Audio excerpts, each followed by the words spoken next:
Di tengah gurun yang membara, pada hari ke-17 bulan Ramadan, tahun kedua Hijriah, takdir diukir oleh keringat, air mata, dan darah.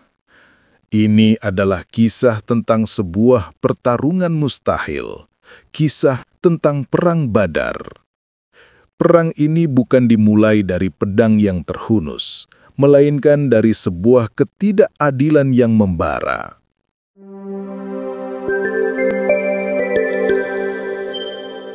Terus dukung channel ini dengan like dan subscribe. Setelah kaum muslimin hijrah ke Madinah, seluruh harta, rumah, dan aset mereka di Mekah dirampas. Hak-hak mereka diinjak-injak oleh kesombongan kaum kafir Quraisy. Pemicu utamanya datang dari sebuah kafilah dagang besar yang dipimpin oleh Abu Sufyan. Kafilah itu membawa harta melimpah, dan sebagian besar dari harta itu adalah rampasan dari kaum muslimin.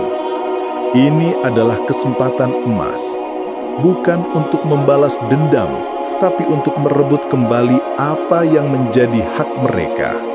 Namun, kabar ini sampai ke telinga Quraisy, dan mereka melihatnya sebagai kesempatan lain untuk menghancurkan kaum muslimin. Mereka mengerahkan seluruh kekuatan mereka dengan penuh arogansi menuju Badar. Ketika kabar tentang kafilah Quraisy yang melintas sampai ke telinga Rasulullah, beliau segera mengumumkan sebuah seruan. Siapa di antara kalian yang ingin mencegat kafilah dagang Quraisy, bersiaplah. Namun seruan ini tidak diwajibkan. Para sahabat berpikir ini hanyalah tugas kecil seperti yang sudah-sudah, yang hanya membutuhkan beberapa orang saja. Tidak ada yang menduga bahwa ini akan menjadi pertempuran besar. Akibatnya, banyak yang tidak ikut serta. Akhirnya, hanya 314 sahabat yang menyatakan kesediaannya. Mereka tidak mempersiapkan diri untuk sebuah perang besar. Pasukan berkuda hanya terdiri dari 2 orang, dan mereka hanya memiliki 70 unta yang harus dinaiki secara bergantian oleh 2 atau 3 orang. Dengan perlengkapan seadanya, mereka berangkat menuju Badar. Sementara itu, di pihak lawan, Abu Sufyan yang mengepalai kafilah Quraisy adalah seorang yang sangat cerdik. Instingnya mengatakan ada sesuatu yang tidak beres. Ia mengirim mata-mata untuk mencari informasi dan segera mengetahui bahwa Rasulullah dan para sahabatnya akan menyergap mereka. Tanpa membuang waktu, Abu Sufyan menyewa seorang utusan bernama Domdom bin Amr al-Ghifari pergi ke Mekah. Mintalah bantuan, beritahu mereka bahwa kafilah kita terancam oleh Muhammad. Setibanya di Mekah, Domdom berteriak-teriak histeris, membuat panik seluruh kota. Teriakannya memicu kaum Quraisy untuk bersatu dan menyiapkan pasukan besar untuk melindungi kafilah mereka tanpa menyadari bahwa mereka sedang berjalan menuju takdir yang sudah digariskan di padang pasir Badar. Mendengar seruan Domdom, Mekah bergejolak. Seluruh penduduk segera bersiap untuk mengirim pasukan. Mereka tidak main-main. Terkumpullah tentara dengan persenjataan yang sangat lengkap, berjumlah 1.300 orang.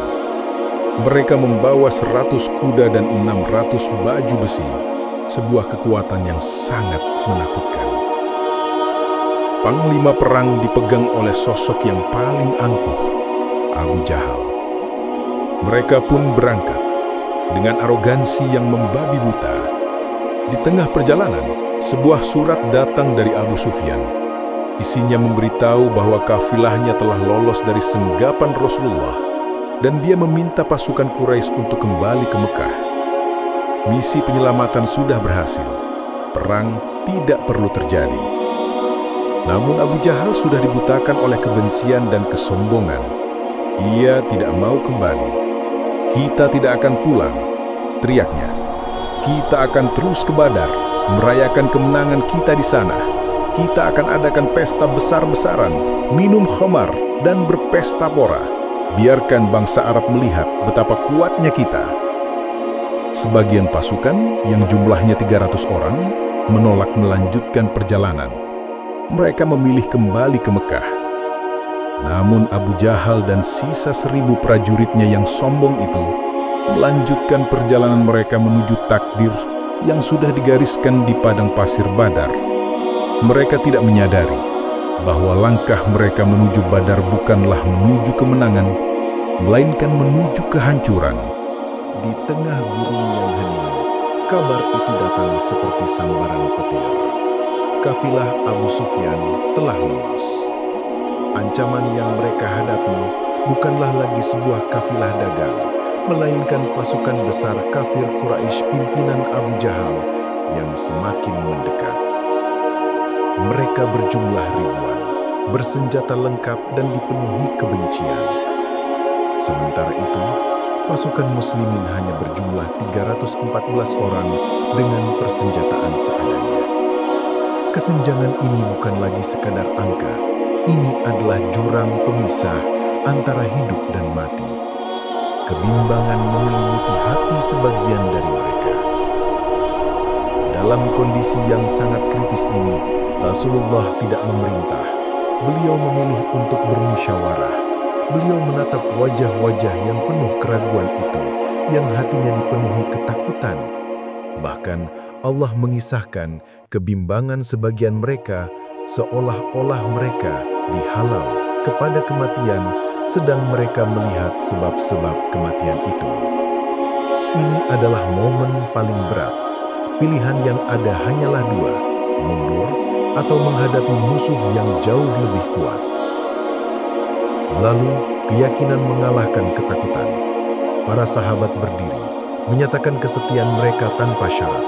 Mereka meyakinkan Rasulullah bahwa mereka siap bertempur hingga titik darah penghabisan. Mereka tidak akan menyerah, tidak akan mundur. Maka, mereka pun melanjutkan perjalanan. Padang pasir yang luas menjadi saksi bisu saat sekelompok kecil manusia berjalan menuju takdir mereka dengan satu tekad, mempertaruhkan nyawa demi kebenaran. Di tengah ketegangan yang memuncak, Rasulullah tidak hanya mengandalkan mujizat. Beliau adalah seorang pemimpin yang cerdas dan penuh strategi.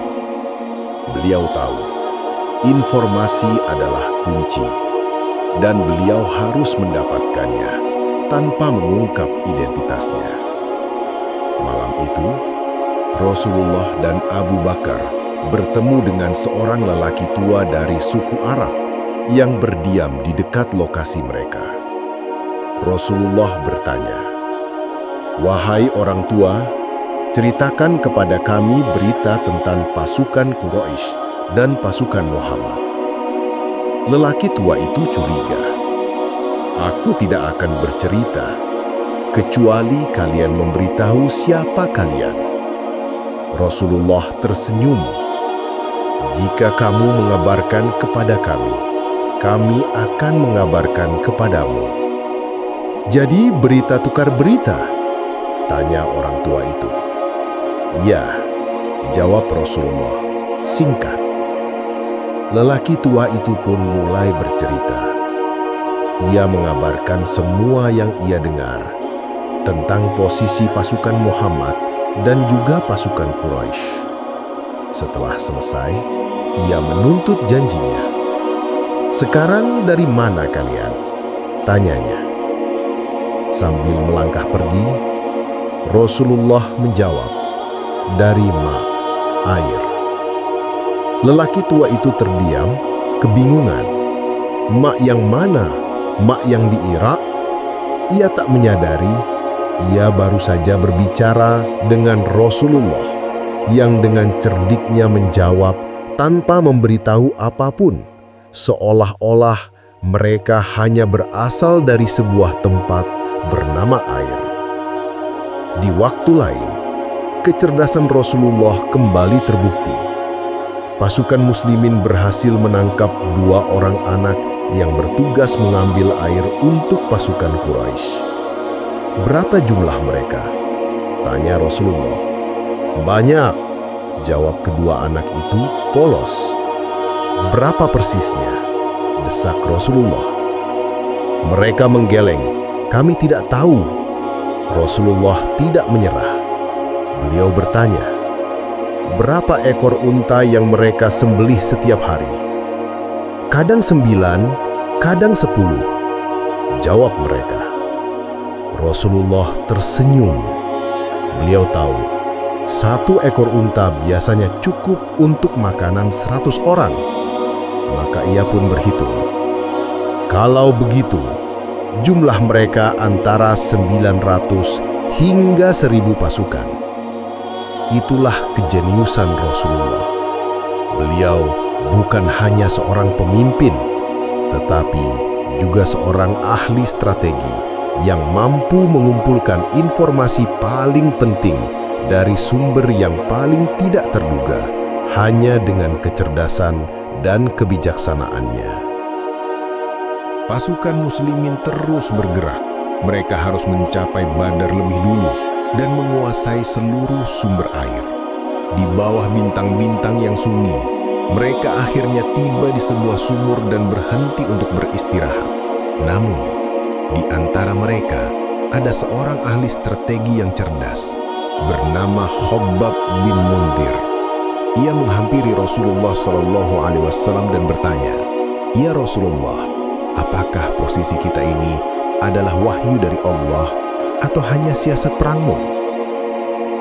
"Ini hanya pendapat dan siasat perangku," jawab Rasulullah jujur.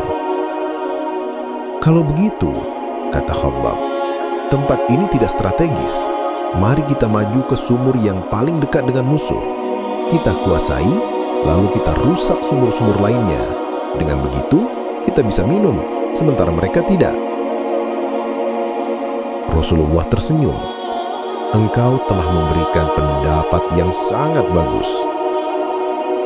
Tanpa ragu, Rasulullah dan pasukannya bergerak kembali.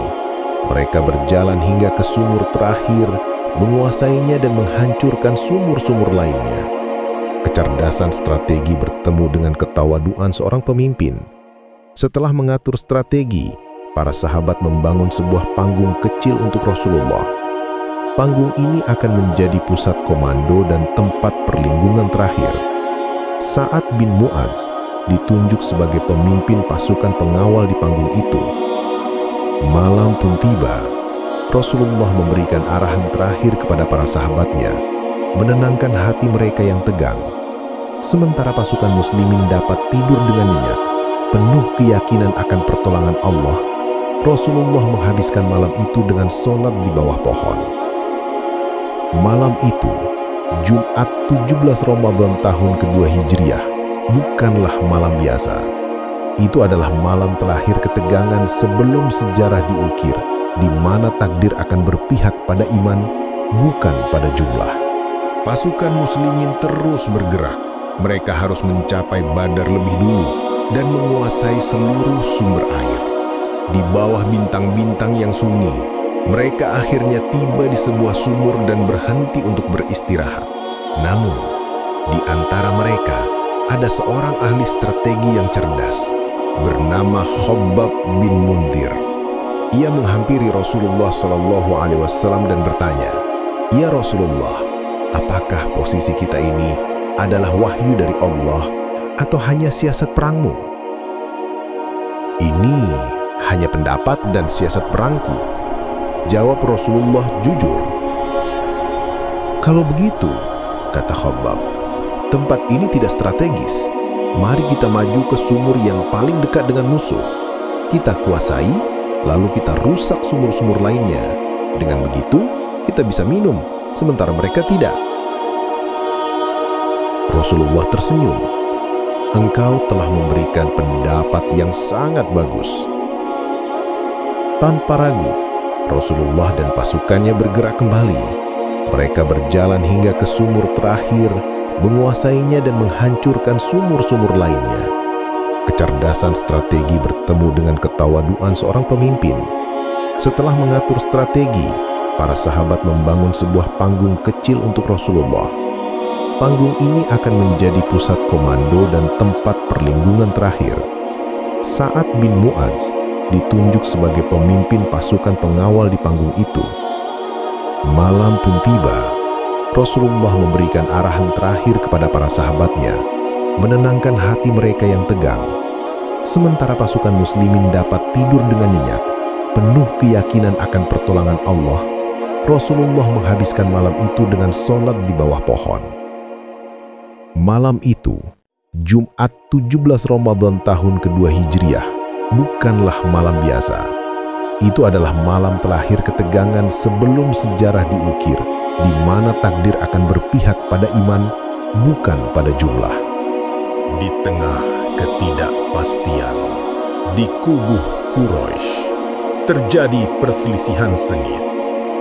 Sebagian dari mereka, dipimpin oleh Utbah bin Rabi'ah, merasa bahwa perang ini tidak lagi perlu, kafilah sudah selamat. Namun, Abu Jahal yang angkuh dan dipenuhi dendam menolak mentah-mentah ajakan untuk kembali. Dengan suaranya yang membakar, ia menghina dan memprovokasi hingga akhirnya para prajurit Quraisy sepakat perang harus terus berjalan. Pada hari yang telah ditentukan, kedua pasukan akhirnya berhadapan. Padang pasir Badar menjadi saksi bisu saat ribuan prajurit Quraisy berdiri angkuh di satu sisi, dan di sisi lain pasukan muslimin yang kecil, namun hatinya dipenuhi tekad. Rasulullah SAW berpesan kepada pasukannya, jangan ada yang memulai peperangan kecuali ada komandoku. Seolah meremehkan, 3 prajurit terbaik Quraisy maju ke depan. Mereka adalah Utbah bin Rabi'ah, saudaranya Syaibah bin Rabi'ah, dan putranya Walid bin Utbah. Dengan arogansi yang membabi buta, mereka menantang. Dari barisan muslimin, 3 prajurit dari kaum Ansor maju. Namun, dengan sombong, para prajurit Quraisy menolak mereka. Kami hanya ingin bertarung melawan saudara kami sendiri, teriak mereka, merujuk kepada kaum muhajirin dari Makkah. Mendengar tantangan itu, Rasulullah memilih 3 singa Islam, Hamzah bin Abdul Muthalib, Ali bin Abi Thalib, dan Ubaidah bin Harith. Pertarungan pun pecah. Hamzah berhadapan dengan Syaibah, dan Ali berhadapan dengan Walid. Dengan kecepatan dan kekuatan yang luar biasa, Hamzah dan Ali berhasil mengalahkan lawan mereka dalam sekejap mata. Darah pertama tumpah di padang pasir Badar. Sementara itu, Ubaidah yang bertarung melawan Utbah terluka parah. Melihat hal itu, Hamzah dan Ali segera membantu Ubaidah dan berhasil mengalahkan Utbah. Ubaidah gugur sebagai syahid setelah pertempuran usai. Namun, duel ini telah memberikan pesan yang jelas. Kekuatan iman telah mengalahkan arogansi. Dan ini hanyalah awal dari pertempuran yang akan mengubah sejarah. Setelah duel maut yang menggetarkan itu, pasukan musyrikin yang dipimpin para komandannya mengamuk. Dengan beringas, mereka menyerbu pasukan muslimin. Jumlah yang jauh lebih sedikit tidak membuat kaum muslimin mundur. Dengan kesabaran, keteguhan, dan harapan akan pertolongan Allah, mereka berdiri tegak. Di belakang garis pertempuran, di panggung kecilnya, Rasulullah SAW menyaksikan setiap detik. Beliau tidak berhenti berdoa. Dengan suara yang bergetar, beliau memohon kepada Rabb-Nya. Beliau berdoa begitu sungguh-sungguh hingga selendangnya jatuh dari pundak. Ya Allah, jika pasukan ini kalah hari ini, maka Engkau tidak disembah. Ya Allah, jika Engkau kehendaki, Engkau tidak disembah lagi hari ini. Doa beliau dengan air mata dan hati yang hancur. Doa ini menunjukkan betapa besar ketakutan beliau akan kekalahan bukan untuk dirinya, tetapi untuk masa depan Islam. Abu Bakar yang berada di sampingnya mengembalikan selendang itu ke pundak Rasulullah. "Cukuplah ya Rasulullah," katanya. "Engkau telah memohon dengan sangat kepada Rabb-Mu." Dan saat itulah keajaiban terjadi. Allah SWT mewahyukan kepada para malaikatnya, "Sesungguhnya aku bersama kamu, maka teguhkanlah kependirian orang-orang yang telah beriman. Kelak aku akan jatuhkan rasa ketakutan ke dalam hati orang-orang kafir." Kemudian Allah berfirman kepada Rasulullah, "Sesungguhnya aku akan mendatangkan bala bantuan kepadamu dengan 1000 malaikat yang datang berturut-turut." Seketika, bala bantuan dari langit itu datang. Ribuan malaikat turun, berbaris rapi, siap bertempur. Rasulullah melihatnya. Hatinya yang tadi dipenuhi kekhawatiran, kini diganti dengan kegembiraan yang tak terhingga. Beliau segera berpaling ke arah Abu Bakar, wajahnya berseri-seri. "Bergembiralah wahai Abu Bakar," kata Rasulullah, "telah datang pertolongan dari Allah." Mukjizat ini menjadi penentu, pertolongan langit telah tiba. Kini pertempuran tidak lagi hanya antara 314 manusia melawan 1000 musuh. Ini adalah pertarungan antara kebenaran dan kebatilan yang akan dimenangkan oleh keyakinan. Serbuan brutal kaum musyrikin terus bergelombang. Namun pasukan muslimin bertahan dengan gigih, seperti karang yang menolak ombak. Mereka tidak tumbang. Setiap serangan musuh berhasil dipatahkan, dan semakin banyak prajurit Quraisy yang tumbang. Perlahan, semangat mereka mulai runtuh. Keraguan dan ketakutan menyebar di barisan mereka. Di tengah kondisi inilah, Rasulullah Shallallahu Alaihi Wasallam memberikan komando terakhir, "Sekarang, serbu mereka." Dengan semangat yang membara, pasukan muslimin yang tadinya bertahan, kini balik menyerang. Mereka menyerbu pasukan Quraisy yang sudah kehilangan semangat. Kekuatan muslimin semakin berlipat ganda dengan bantuan para malaikat dalam barisan mereka. Banyak prajurit Quraisy yang tewas, bahkan tanpa mengetahui siapa yang membunuh mereka. Kekalahan kaum musyrikin semakin nyata. Pasukan mereka kocar-kacir, lari tunggang langgang dikejar-kejar kaum muslimin. Hanya Abu Jahal dan beberapa prajurit yang masih bertahan, berpegang teguh pada kesombongannya yang buta. Namun, badai serangan dari kaum muslimin akhirnya meruntuhkan mereka satu persatu. Hingga akhirnya, Abu Jahal, sang Fir'aun dari Quraisy, tumbang di tangan dua anak muda yang gagah berani, Mu'adz bin Amr bin Al-Jamuh dan Mu'awidh bin Afra. Kematian Abu Jahal menjadi akhir dari Perang Badar. Perang Badar berakhir dengan kemenangan gemilang bagi kaum muslimin dan kekalahan telak bagi kaum musyrikin.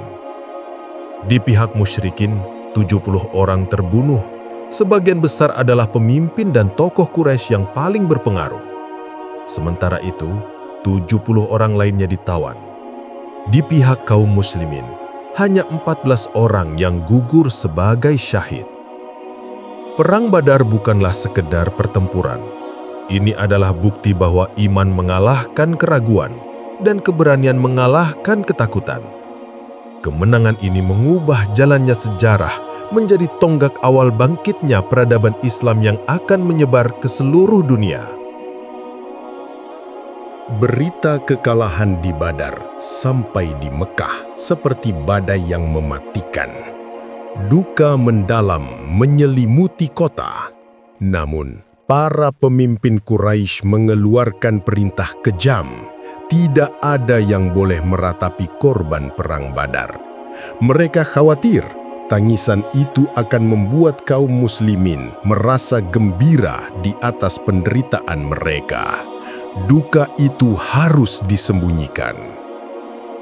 Ada kisah pilu tentang seorang lelaki tua yang kehilangan 3 anaknya dalam pertempuran itu. Selama berhari-hari, ia menahan tangisnya. Hatinya hancur, namun ia tidak berani melanggar larangan. Hingga suatu hari, ia mendengar suara tangisan wanita. Dengan hati berdebar, ia menyuruh anaknya untuk menyelidiki apakah duka kini sudah boleh diluapkan. Namun kabar yang dibawa anaknya sungguh di luar dugaan. Wanita itu ternyata menangis karena ontanya yang hilang. Duka di Mekah begitu dalam, bahkan ratapan untuk seekor onta pun terdengar seperti duka yang paling tragis. Sementara itu, setelah pertempuran usai, Rasulullah Shallallahu Alaihi Wasallam dan para sahabat menetap di Badar selama 3 hari. Di sanalah muncul perselisihan tentang harta rampasan perang, ghanimah. Sebagian sahabat yang langsung bertempur di garis depan merasa berhak mendapatkan lebih banyak, sementara sebagian lain yang ditugaskan menjaga Rasulullah tidak mendapatkan apa-apa. Untuk menyelesaikan masalah ini, Rasulullah meminta seluruh harta rampasan dikumpulkan. Saat itulah turunlah wahyu dari Allah Subhanahu wa Ta'ala. Mereka menanyakan kepadamu tentang pembagian harta rampasan perang. Katakanlah, harta rampasan perang itu kepunyaan Allah dan Rasul. Sebab itu, bertakwalah kepada Allah dan perbaikilah hubungan di antara sesamamu, dan taatlah kepada Allah dan Rasul-Nya jika kamu adalah orang-orang yang beriman. Ayat ini bukan hanya tentang pembagian harta. Ini adalah pelajaran tentang persaudaraan, persatuan, dan ketaatan. Bahwa di atas kemenangan ada hal yang jauh lebih penting, menjaga hati, memperbaiki hubungan, dan menyerahkan segala urusan kepada Allah dan Rasul-Nya. Setelah 3 hari di Badar, Rasulullah Shallallahu Alaihi Wasallam dan pasukannya kembali ke Madinah. Mereka tidak hanya membawa kemenangan, tetapi juga harta rampasan perang, ghanimah, dan tawanan. Di tengah perjalanan, harta rampasan itu dibagi rata, memastikan setiap prajurit merasakan buah dari perjuangan. Setibanya di Madinah, mereka disambut dengan sukacita oleh seluruh penduduk. Kemenangan ini bukan hanya milik para prajurit yang bertempur, melainkan milik seluruh umat. Cahaya Islam bersinar semakin terang, dan kemenangan ini membawa dampak yang besar. Musuh-musuh Islam di Madinah dan sekitarnya menjadi ketakutan. Banyak yang akhirnya masuk Islam. Namun, ada pula yang memilih jalan kepalsuan. Abdullah bin Ubay dan kawan-kawannya yang sebenarnya membenci Islam berpura-pura masuk Islam dan menjadi kaum munafik. Setelah kemenangan, Rasulullah berdiskusi dengan para sahabat mengenai nasib para tawanan. Beliau meminta pendapat Abu Bakar dan Umar bin Khattab. Abu Bakar berpendapat agar para tawanan dibebaskan dengan tebusan. Ia melihat tebusan itu sebagai kesempatan untuk mendapatkan dana bagi kaum muslimin dan memberi kesempatan bagi para tawanan untuk bertaubat. Namun, Umar bin Khattab memiliki pendapat yang sangat tegas. Ia berpendapat bahwa mereka harus dibunuh karena mereka adalah para pemimpin kekufuran.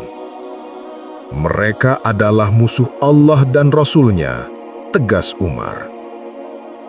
Pada akhirnya, Rasulullah lebih memilih pendapat Abu Bakar. Para tawanan diperintahkan untuk membayar tebusan sebesar 4.000 dirham. Bagi mereka yang tidak punya harta, tebusannya adalah mengajarkan baca tulis kepada kaum muslimin hingga mereka mahir. Sebuah tebusan yang menunjukkan betapa tingginya nilai ilmu dalam Islam. Namun keesokan harinya, Allah menurunkan wahyu yang mengejutkan. Tidak patut bagi seorang nabi mempunyai tawanan sebelum ia dapat melumpuhkan musuhnya di muka bumi. Kamu menghendaki harta benda duniawiyah, sedangkan Allah menghendaki pahala akhirat untukmu. dan Allah Maha Perkasa lagi Maha Bijaksana. Teguran ini menunjukkan bahwa keputusan yang sebenarnya dikehendaki Allah adalah apa yang diusulkan oleh Umar. Allah lebih menginginkan kemenangan mutlak dan kekuasaan Islam yang tak tertandingi. Namun, kasih sayangnya tetap ada dan Allah tidak menjatuhkan hukuman bagi para sahabat.